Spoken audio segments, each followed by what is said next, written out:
ഇന്ന് ഒരുപാട് ആൾക്കാരിലേക്ക് വളരെ ഫാസ്റ്റായിട്ട് ഡെവലപ്പ് ചെയ്തുകൊണ്ടിരിക്കുന്ന അല്ലെങ്കിൽ ഫാസ്റ്റായിട്ട് റീച്ച് ചെയ്തുകൊണ്ടിരിക്കുന്ന ഒരു മനോഹരമായിട്ടുള്ള ടെക്നിക്കാണ് അല്ലെങ്കിൽ ഒരു ടൂളാണ് ദ ലോ ഓഫ് അട്രാക്ഷൻ എന്ന് പറയുന്നത്. ഈ ലോ ഓഫ് അട്രാക്ഷനിലൂടെ നമുക്ക് നമ്മുടെ ആഗ്രഹങ്ങളൊക്കെ നമുക്ക് അട്രാക്ട് ചെയ്യാനായിട്ട് പറ്റും.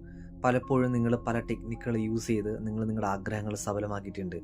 അപ്പോൾ ആഗ്രഹങ്ങൾ സഫലമാകുമ്പോൾ നമ്മൾ പറയുന്ന ഒരു കാര്യമാണ് നന്ദി അല്ലെങ്കിൽ ഗ്രാറ്റിറ്റ്യൂഡ്. നോർമലി നമ്മൾ ഗ്രാറ്റിറ്റ്യൂഡ് എക്സ്പ്രസ് ചെയ്യുന്ന എപ്പോഴാണ്? നമ്മൾ ഗ്രാറ്റിറ്റ്യൂഡ് ജേർണലിലൂടെ രാത്രി കിടക്കാൻ പോകുന്ന മുന്നേ നമ്മൾ എഴുതി നന്ദി പ്രകാശിപ്പിക്കാറുണ്ട്. അത് നമുക്ക് ചെയ്യുന്നത് നോർമൽ ഗ്രാറ്റിറ്റ്യൂഡ്. എന്താ, ഏതെങ്കിലും ഒരു ആഗ്രഹം സഫലമായി അല്ലെങ്കിൽ എനിക്ക് ഏതെങ്കിലും തരത്തിലുള്ള ബ്ലെസ്സിങ്സ് കിട്ടി, ആ ബ്ലെസ്സിങ്സിനെ ഞാൻ ഗ്രാറ്റിറ്റ്യൂഡ് ജേർണൽ ബുക്കിൽ നന്ദി അറിയിക്കുന്നുണ്ട്. അതാണ് നമ്മൾ ഗ്രാറ്റിറ്റ്യൂഡ് ജേർണൽ. എന്തോ ഒരു കാര്യം കിട്ടി അതിന് നന്ദി പറയുന്നുണ്ട്. അപ്പോൾ ഇന്ന് നമ്മൾ മനസ്സിലാക്കാൻ പോകുന്നത് കിട്ടിയില്ല ഇതുവരെയും, പക്ഷേ കിട്ടുമെന്നൊക്കെ പൂർണ്ണ വിശ്വാസമുണ്ട്. നമ്മൾ അത് ആ ഫീലിങ്സ് ആ ഇമോഷൻസിലാണുള്ള. അപ്പം നമ്മൾ ഇന്ന് യൂസ് ചെയ്യാൻ പോകുന്ന ഒരു മനോഹരമായ ടെക്നിക്കാണ് അഡ്വാൻസ്ഡ് ഗ്രാറ്റിറ്റ്യൂഡ് ജേർണലിംഗ് എന്ന് പറയുന്നത്. അപ്പോൾ ഈ ഒരു അഡ്വാൻസ് ഗ്രാറ്റിറ്റ്യൂഡ് ജേർണലിൻ്റെ പ്രത്യേകത എന്താ, അഡ്വാൻസ് ഗ്രാറ്റിറ്റ്യൂഡ് ജേർണലിംഗ് എങ്ങനെ നമുക്ക് പ്രാക്ടീസ് ചെയ്യാം, ഇതിനെക്കുറിച്ചായിരിക്കും നമ്മൾ ഇന്ന് ഈ വീഡിയോയിൽ സംസാരിക്കുന്നത്. വീഡിയോയിലേക്ക് പോകുന്ന മുന്നേ വളരെ പോസിറ്റീവായിട്ട് ഡെവലപ്പ് ചെയ്തുകൊണ്ടിരിക്കുന്ന വാട്സപ്പ് കമ്മ്യൂണിറ്റിയിലേക്ക് നിങ്ങൾക്ക് വരാൻ ആഗ്രഹമുണ്ടെങ്കിൽ ഇപ്പോൾ നിങ്ങൾക്ക് സാധിക്കും. ഡിസ്ക്രിപ്ഷനിൽ കൊടുത്തിട്ടുള്ള വാട്സപ്പ് ലിങ്ക് കയറിയാൽ നിങ്ങൾക്ക് ഡയറക്റ്റായിട്ട് നമ്മളെ ഫാമിലിയുമായിട്ട് അസോസിയേറ്റ് ചെയ്യാം. സോ എന്താ പ്രത്യേകത? നമ്മുടെ വാട്സപ്പ് കമ്മ്യൂണിറ്റിയുടെ പ്രത്യേകത എന്ന് പറയുമ്പോൾ നിങ്ങൾക്ക് എല്ലാ ദിവസവും രാവിലെ മോട്ടിവേഷൻസ് കിട്ടും. അതുപോലെ മോട്ടിവേഷൻ വെൽക്കം മോർണിംഗ് മെസ്സേജസ് ഉണ്ടാവും. അതുപോലെ ഫ്രീ സെഷൻസ് ഉണ്ട്. നിങ്ങൾക്ക് ലോ ഓഫ് അട്രാക്ഷൻ റിലേറ്റഡ് ആളുള്ള സംശയങ്ങൾ ചോദിക്കാൻ പറ്റും. ആൻഡ് മോർ ഓവർ, നിങ്ങളുടെ ട്രൈബ് മാറ്റിയാൽ നിങ്ങളുടെ വൈബ് മാറും. നിങ്ങളുടെ വൈബ് മാറിയാൽ നിങ്ങൾ ആഗ്രഹിക്കുന്ന കാര്യങ്ങൾ ഓട്ടോമാറ്റിക്കായിട്ട് നിങ്ങളിലേക്ക് എത്തിക്കോളും. സോ ഇവിടെ വളരെ പോസിറ്റീവായിട്ട് നിൽക്കുന്ന തരത്തിലുള്ള മെസ്സേജസ് തരുന്നതുകൊണ്ട് തന്നെ നിങ്ങളുടെ ട്രൈബും നിങ്ങളുടെ വൈബ് മാറ്റാൻ സഹായിക്കും. അപ്പോൾ നിങ്ങളുടെ വൈബ് മാറ്റാൻ ആഗ്രഹിക്കുന്നുണ്ടെങ്കിൽ ഉറപ്പായും ഗ്രൂപ്പിലേക്ക് ജോയിൻ ചെയ്തോളൂ. അതുപോലെ ഇന്ന് വരെ നൽകിയ എല്ലാ സപ്പോർട്ടിനും ഹൃദയത്തിൻ്റെ ഉള്ളിൽ നിന്നും നന്ദി അറിയിക്കുന്നു. നിങ്ങൾ ആദ്യമായിട്ടാണ് ഈ ചാനൽ കാണുന്നുണ്ടെങ്കിൽ ഉറപ്പായും സപ്പോർട്ട് തരിക. Thank you so much. വീഡിയോയുടെ തുടക്കത്തിൽ പറഞ്ഞതുപോലെ ഇന്ന് നമ്മൾ മനസ്സിലാക്കാൻ പോകുന്നത് അഡ്വാൻസ്ഡ് ഗ്രാറ്റിറ്റ്യൂഡ് ജേർണലിംഗിനാണ്. സോ അഡ്വാൻസ് ഗ്രാറ്റിറ്റ്യൂഡ് ജേർണലിംഗ് എന്താണെന്ന് ഞാൻ സ്റ്റെപ്പ് ബൈ സ്റ്റെപ്പായിട്ട് പറയാം. ഫസ്റ്റ് ഓഫ് ഓൾ, നമ്മൾ ഗ്രാറ്റിറ്റ്യൂഡ് എന്ന് പറയുന്നത് ഞാൻ സൂചിപ്പിച്ചതുപോലെ നമുക്ക് ലഭിച്ച അനുഗ്രഹങ്ങൾക്ക് നന്ദി പറയുന്നു. പക്ഷേ ഇനി നമ്മൾ ചെയ്യാൻ പോകുന്നത് നമ്മുടെ ആഗ്രഹം ഉണ്ടല്ലോ, നമ്മുടെ ആഗ്രഹം എന്താണോ അത് ഓൾറെഡി കിട്ടിയതുപോലെ ഫീലിങ്സ് ആൻഡ് ഇമോഷൻസ് കൊടുത്തുകൊണ്ട് നമ്മൾ നന്ദി പറയുന്ന രീതിയാണ്. അപ്പോൾ ഗ്രാറ്റിറ്റ്യൂഡ് ജേർണലിങ്ങിൽ എഴുതുന്നത് ഇന്ന് എനിക്ക് ഇന്ന കാര്യം ലഭിച്ചതിന് നന്ദി എന്നാണ് നമ്മൾ എഴുതുന്നത്. അഡ്വാൻസ് ഗ്രാറ്റിറ്റ്യൂഡ് വരുമ്പോഴോ നമുക്ക് കിട്ടിയിട്ടില്ല, പക്ഷെ അത് കിട്ടിയതുപോലെ ഫീലിങ്സ് ആൻഡ് ഇമോഷൻസ് കൊടുത്തുകൊണ്ട് നമ്മൾ എഴുതുന്ന രീതിയാണ് അഡ്വാൻസ് ഗ്രാറ്റിറ്റ്യൂഡ് ജേർണലിംഗ്. അപ്പോൾ ഫസ്റ്റ് സ്റ്റെപ്പ് എന്താണെന്ന് ചോദിച്ചാൽ, ഫസ്റ്റ് സ്റ്റെപ്പ് നിങ്ങൾക്ക് പുതിയൊരു നോട്ടും ഒരു പേനയും വേണം. അപ്പോൾ പുതിയൊരു നോട്ട് ബുക്ക് എടുക്കുക. എന്തിനാ? നമ്മൾ അഡ്വാൻസ് ഗ്രാറ്റിറ്റ്യൂഡ് ജേർണലിംഗ് എഴുതാൻ വേണ്ടിയിട്ടാണ്. നിങ്ങൾ ഓൾറെഡി എഴുതിക്കൊണ്ടിരിക്കുന്ന ഗ്രാറ്റിറ്റ്യൂഡ് ജേർണലിംഗ് നമുക്ക് ആ ബുക്കിൽ എഴുതരുത്. നിങ്ങൾ ഇനി എഴുതേണ്ടത് ഇത് മറ്റൊരു ബുക്ക് എടുക്കുക, അതിലാണ് നമ്മൾ പുതിയ കാര്യങ്ങൾ എഴുതാൻ പോകുന്നത്. സ്റ്റെപ്പ് 2, എപ്പോൾ എഴുതണം?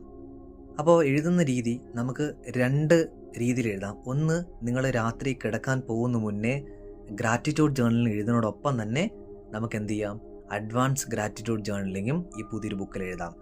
അല്ല എങ്കിൽ നിങ്ങൾ രാവിലെ ഉറക്കമെണീറ്റ ശേഷം നിങ്ങളുടെ മെഡിറ്റേഷനും മറ്റു പരിപാടിയൊക്കെ കഴിഞ്ഞിട്ട് നിങ്ങൾക്ക് അഡ്വാൻസ് ഗ്രാറ്റിറ്റ്യൂഡ് ജേർണലിംഗ് എഴുതാം. അപ്പോൾ രാവിലെയോ അല്ലെങ്കിൽ രാത്രിയോ നിങ്ങൾക്ക് എഴുതാൻ പറ്റും. സ്റ്റെപ്പ് 3, എഴുതുന്ന രീതി അല്ലെങ്കിൽ എഴുതുന്ന വേ എങ്ങനെയാണെന്ന് നമുക്ക് നോക്കാം. ഒരു എക്സാമ്പിൾ, നിങ്ങൾക്കൊരു വീടാണ് നിങ്ങളുടെ ആഗ്രഹമാണെങ്കിൽ, ഇപ്പോൾ നിങ്ങൾക്ക് വീടില്ല, ഓക്കെ. സോ നിങ്ങൾക്ക് വീട് വാങ്ങണമെന്ന് ആഗ്രഹമുണ്ട്, ആ വീട്ടിൽ താമസിക്കണമെന്ന് നിങ്ങൾക്ക് ആഗ്രഹമുണ്ട് സന്തോഷത്തോടെ. അപ്പോൾ നിങ്ങൾ എങ്ങനെ അഡ്വാൻസ് ഗ്രാറ്റിറ്റ്യൂഡ് എഴുതും? എഴുതേണ്ട രീതി, ഞാൻ ആഗ്രഹിച്ചതുപോലെ 2500 സ്ക്വയർ ഫീറ്റുള്ള വീട് ലഭിച്ചതിനും അവിടെ സന്തോഷത്തോടെ താമസിക്കാൻ സാധിക്കുന്നതിനും നന്ദി. മറ്റൊരു എക്സാമ്പിൾ പറയാം. നിങ്ങൾക്കൊരു വാഹനം വാങ്ങണം, ഒരു ബൈക്ക് വാങ്ങണം. അപ്പോൾ എങ്ങനെ നമുക്ക് അഫോർമേഷനായിട്ട് കൺവേർട്ട് ചെയ്യാം അഡ്വാൻസ് ഗ്രാറ്റിറ്റ്യൂഡ് ജേർണലിൽ? എനിക്ക് ബ്ലാക്ക് കളർ FZ എന്ന ബൈക്ക് വാങ്ങാൻ സാധിച്ചതിലും അതിൽ യാത്ര ചെയ്യാൻ സാധിക്കുന്നതിനും നന്ദി. അപ്പോൾ എങ്ങനെ എഴുതുമെന്ന് ചോദിച്ചാൽ, നമുക്ക് ആ സംഭവം ഇന്നില്ല, പക്ഷെ ഉള്ളതുപോലെ ഫീലിങ്സ് ആൻഡ് ഇമോഷൻസ് കൊടുത്തുകൊണ്ട് ഇന്നത് ലഭിച്ചു എന്ന തരത്തിലാണ് നമ്മൾ ഗ്രാറ്റിറ്റ്യൂഡ് എഴുതുന്നത്, നന്ദി പ്രകാശിപ്പിക്കുന്നത്. ഒരു പക്ഷെ നിങ്ങൾക്ക് ഉണ്ടാവില്ല, അത് ഇന്നുള്ളതുപോലെ ഫീലിങ്സ് ആൻഡ് ഇമോഷൻസ് കൊടുത്തുകൊണ്ട് നമ്മൾ എഴുതുന്നു. സ്റ്റെപ്പ് 4, ഈ സ്റ്റെപ്പ് 4 വരുമ്പോൾ ശ്രദ്ധിക്കേണ്ട ഒരു കാര്യം, നിങ്ങൾ എഴുതി കഴിഞ്ഞിട്ടുണ്ടല്ലോ, എഴുതി കഴിഞ്ഞ ശേഷം ഒരു 5 മിനിറ്റ് വിഷ്വലൈസ് ചെയ്യുക. സോ 5 മിനിറ്റ് വിഷ്വലൈസ് ചെയ്യേണ്ടത് എന്താ? നിങ്ങൾക്ക് ഇല്ലാത്തൊരു സംഭവം ഉണ്ടല്ലോ, അത് ഓൾറെഡി ലഭിച്ചു എന്ന് നമ്മൾ പറഞ്ഞു. ആ പറഞ്ഞ കാര്യം നിങ്ങൾക്ക് ഓൾറെഡി ഉള്ളതുപോലെ തന്നെ ഇമാജിൻ ചെയ്യുക, വിഷ്വലൈസ് ചെയ്യുക. ഇപ്പോൾ വീടിൻ്റെ കാര്യം പറഞ്ഞു, ആ വീട്ടിൽ വളരെ സന്തോഷത്തോടെ നിങ്ങൾ ജീവിക്കുന്നതായിട്ടാണ്. അപ്പോൾ ആ വീട്ടിൽ വളരെ സന്തോഷത്തോടെ ജീവിക്കുന്നതായിട്ട് നിങ്ങൾ വിഷ്വലൈസ് ചെയ്യുക. അല്ലെങ്കിൽ വാഹനത്തിൻ്റെ കാര്യം പറഞ്ഞു, ആ വാഹനം നിങ്ങൾ ഓടിക്കുന്നതും പല സ്ഥലങ്ങളിൽ ടൂർ പോകുന്നതും അല്ലെങ്കിൽ നിങ്ങൾ നിങ്ങളുടെ ജോലിക്ക് പോകുന്നതും എന്താണ് നിങ്ങളുടെ ആവശ്യങ്ങൾ, അത് വിഷ്വലൈസ് ചെയ്യുക 5 മിനിറ്റ്. അപ്പോൾ കുറച്ച് ആൾക്കാർക്ക് ഡൗട്ട് ഉണ്ടാവും, ഒരു ആഗ്രഹം എഴുതണോ അതോ പല ആഗ്രഹങ്ങളുണ്ടല്ലോ, പല പല ആഗ്രഹങ്ങൾ എഴുതാമോ എന്ന് ചോദിക്കും. അപ്പോൾ നിങ്ങൾക്ക് എത്ര ആഗ്രഹങ്ങൾ വേണോ എഴുതാം. പക്ഷേ ഇവിടെ ഒരു കാര്യം നമ്മൾ നോക്കേണ്ടത് എത്രത്തോളം ബിലീഫ് ഉണ്ടെന്ന്, വിശ്വാസം. ഇവിടെ വിശ്വാസത്തിനാണ് കാര്യം. നിങ്ങൾ എത്രമാത്രം അടിയുറച്ച് വിശ്വസിക്കുന്നുണ്ടോ അത്രമാത്രം ആ മാനിഫെസ്റ്റേഷൻ നടക്കും. അപ്പോൾ നിങ്ങൾക്ക് പൂർണ്ണമായിട്ട് അത് വിശ്വസിക്കാൻ പറ്റുന്നുണ്ടെങ്കിൽ എത്ര ആഗ്രഹങ്ങളാണോ നിങ്ങൾക്ക് അഡ്വാൻസ് ലെവലിൽ എഴുതി അത് അട്രാക്റ്റ് ചെയ്യാനായിട്ട് പറ്റും.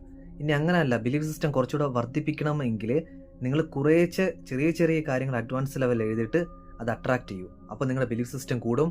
ബിലീഫ് സിസ്റ്റം കൂടിക്കഴിഞ്ഞാൽ നിങ്ങൾക്ക് എത്ര വലിയ ആഗ്രഹവും എത്ര എണ്ണം ആഗ്രഹവും നിങ്ങൾക്ക് സ്വന്താക്കാൻ പറ്റും. ഇനി അടുത്തൊരു സംശയം ചോദിക്കാൻ വരുന്നതെന്ന് വെച്ച് കഴിഞ്ഞാൽ, മിക്കവാറും ചോദിക്കുന്ന അടുത്ത സംശയം, എല്ലാ ദിവസവും ഒരേ ആഗ്രഹം തന്നെ എഴുതണോ? അതെ, എല്ലാ ദിവസവും അതേ ആഗ്രഹം തന്നെ എഴുതണം. എന്നാണോ അത് നിങ്ങൾക്ക് റിയലായിട്ട് നിങ്ങളെ മുന്നിലേക്ക് അത് അട്രാക്റ്റ് ആകുന്നത്, അന്ന് വരെ നിങ്ങൾ അഡ്വാൻസ് ഗ്രാറ്റിറ്റ്യൂഡിൽ ബുക്കിൽ ഇത് എഴുതുകയും വേണം. എന്നാണോ അത് സഫലമാകുന്നത് അന്ന് നിങ്ങളുടെ ഗ്രാറ്റിറ്റ്യൂഡ് ജേർണൽ ബുക്കിൽ ഇത് വരെയും വേണം. ഞാൻ പറയണം മനസ്സിലായിട്ടുണ്ടെന്ന് വിശ്വസിക്കുന്നു. സോ എന്നാണോ നിങ്ങൾ അത് അട്രാക്റ്റ് ആകുന്നത് അന്ന് വരെ നിങ്ങൾ അഡ്വാൻസ് ഗ്രാറ്റിറ്റ്യൂഡ് ജേർണലിൽ ആ ഒരു ഗ്രാറ്റിറ്റ്യൂഡ് പറയുകയും വേണം. എന്നാണോ നിങ്ങൾ അത് അട്രാക്റ്റ് ചെയ്യുന്നത് അന്ന് നിങ്ങളുടെ നോർമലായിട്ടുള്ള ഗ്രാറ്റിറ്റ്യൂഡ് ജേർണലിൽ ഇത് രേഖപ്പെടുത്തുകയും വേണം. ഇനി അടുത്തൊരു സംശയം നിങ്ങൾ ചോദിക്കുന്നത്, ഈ ബുക്ക് എഴുതി തീർന്നു എന്ത് ചെയ്യണം? ഈ ബുക്ക് നിങ്ങൾക്ക് റീസൈക്ലിംഗ്, അതായത് ബുക്ക് ശേഖരിക്കാൻ വരുന്ന ആക്രിക്കാർ എന്നൊക്കെ നമ്മൾ പറയില്ലേ, അവർക്ക് നമുക്ക് എന്ത് ചെയ്യാം? ഈ ഒരു ബുക്ക് കൊടുക്കാം. ഇല്ല എങ്കിൽ നിങ്ങൾക്ക് ഈ ബുക്ക് സൂക്ഷിച്ച് വെക്കാം. ഇല്ല എങ്കിൽ ഈ ബുക്ക് നിങ്ങൾക്ക് എന്ത് ചെയ്യാം? കത്തിച്ച് കളയാം. എന്താ വെച്ചാൽ നിങ്ങൾക്ക് ചെയ്യാൻ പറ്റും. സോ വളരെ പവർഫുള്ളായിട്ടുള്ള ഒരു മാനിഫെസ്റ്റേഷൻ ടെക്നിക്കാണ് അഡ്വാൻസ്ഡ് ഗ്രാറ്റിറ്റ്യൂഡ് ജേർണലിംഗ് എന്ന് പറയുന്നത്. നിങ്ങളുടെ ലൈഫ് ഉറപ്പായിട്ട് മാറുന്നത് നിങ്ങൾക്ക് കാണാൻ പറ്റും. എൻ്റെ ലൈഫിൽ ഒരുപാട് മാറ്റങ്ങൾ ഉണ്ടായതുകൊണ്ടാണ് ഈ ഒരു ടെക്നിക്ക് നിങ്ങൾക്ക് വേണ്ടി പരിചയപ്പെടുത്താമെന്ന് ഞാൻ കരുതുന്നത്. സോ അതുകൊണ്ടാണ് പരിചയപ്പെടുത്തിയത്. ഉറപ്പായിട്ടും നിങ്ങളുടെ ലൈഫിൽ ചേഞ്ചസ് ഉണ്ടാകുമ്പോൾ നിങ്ങൾ വീഡിയോയിലേക്ക് വീണ്ടും വരിക, കമൻറ്റായിട്ട് രേഖപ്പെടുത്തുക. ഈ വീഡിയോ ഇഷ്ടപ്പെട്ടാൽ ഉറപ്പായിട്ടും നിങ്ങളുടെ സുഹൃത്തുക്കൾക്ക് അയച്ചു കൊടുക്കുക. നിങ്ങൾ രക്ഷപ്പെടുന്നതോടൊപ്പം അവരും രക്ഷപ്പെടട്ടെ. എല്ലാവർക്കും സമാധാനവും സമ്പത്തും സമൃദ്ധിയും ഐശ്വര്യവും ആരോഗ്യവും ഒക്കെ ഉണ്ടട്ടെ. Thank you.